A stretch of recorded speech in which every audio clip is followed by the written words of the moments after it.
And with that, I would yield back to my colleague and thank him with much appreciation for hosting this remarkable hour this evening. I thank the gentlelady, and before she departs the floor, reclaiming my time, I'd call the attention, Mr. Speaker, to you and to anyone that might be looking in to a map that reflects recent research done by the highly respected Heritage Foundation. They call this the Manufacturing Vulnerability Index, which really calculates what the gentlelady said about her home state of Minnesota, my home state of Indiana, represent those kind of heartland states that will be undeniably most impacted by a cap and tax system. I would yield to the gentlelady for a quick response. We're struggling in Indiana. Our economy, Mr. Speaker, has a 10% unemployment rate. The idea of Congress actually making a priority today in the name of climate change to pass legislation without numbers in it. Again, I want to emphasize, we don't have numbers in this bill. But the estimates are, based on independent studies, that it will cost millions of jobs. The estimates are that it will burden families. I would just ask the gentlelady, are the good people of Minnesota in a better position than the people of Indiana to absorb a national energy tax of some $3,128 per household? I would yield. Absolutely not. As a matter of fact, in Minnesota, we've had historically a very low level of unemployment. However, now, with the economy and the condition it's in, Minnesota is very unusual. We're upwards of 8% unemployment. In my largest city, we're looking at approximately 10% unemployment. In one of my great rural counties, we're also at about 10% level of unemployment. In Minnesota, that's absolutely unheard of. And I would also refer to the map that the gentleman from Indiana is holding. This is a wealth redistribution scheme.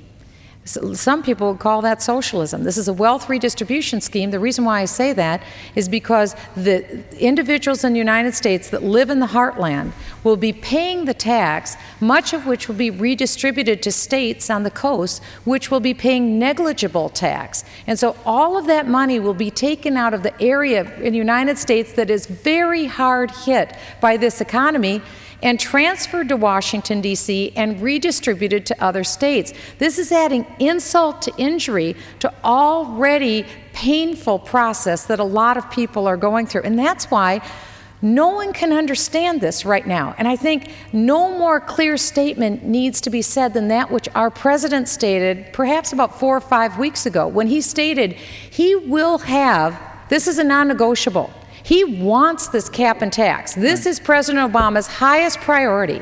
He wants this passed, but he also said that our economy couldn't take the imposition of this tax right now. It couldn't take it because our economy is vulnerable. So he's saying that he wants to delay imposition of this tax until 2012. What does that tell the American people? Right. The American people are smarter than that. They recognize this is a tremendous burden on their pocketbook and a job killer, and therefore it should be a deal killer here in the Congress. And I know for you this is, for me this is. We've got to get to a better solution. Thank God we have one. I thank the gentlelady, and I'll let her get on to her evening.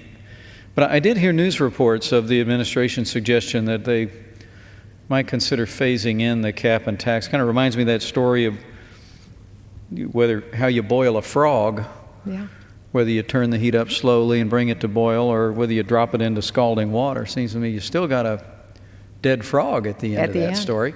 And the truth of the matter is that there are better solutions.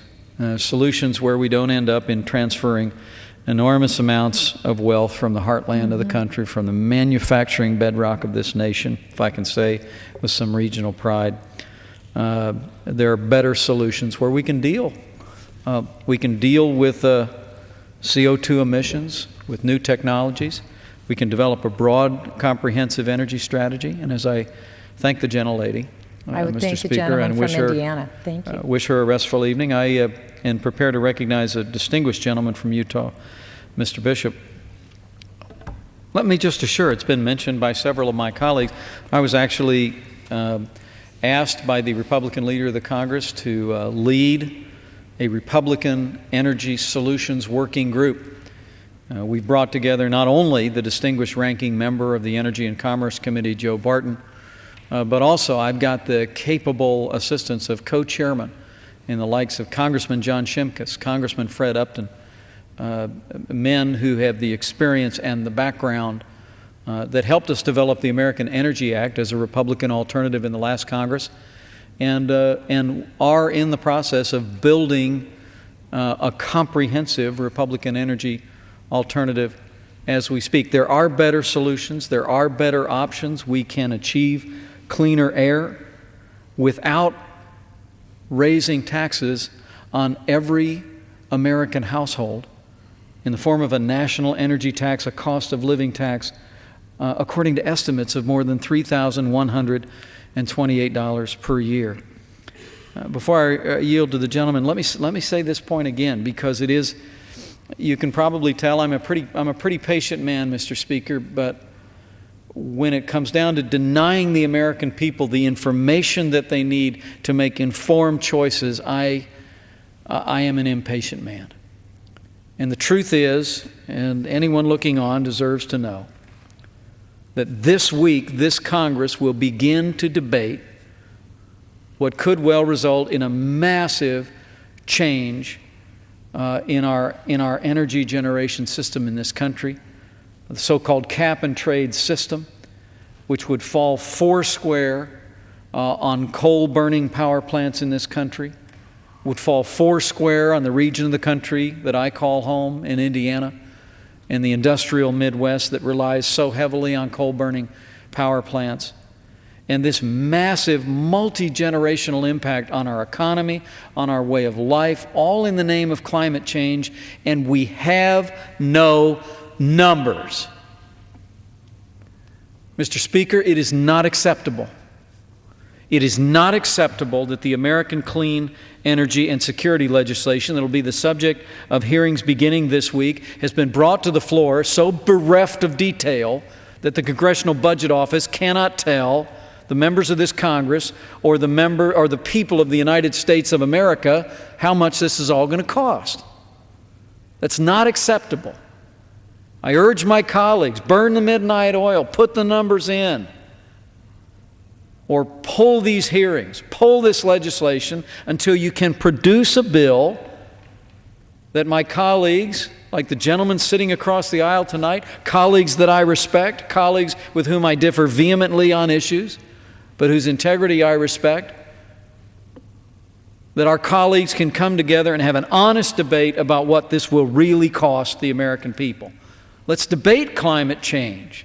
Let's debate the science. Let's debate the solutions for achieving carbon dioxide reductions and particulates.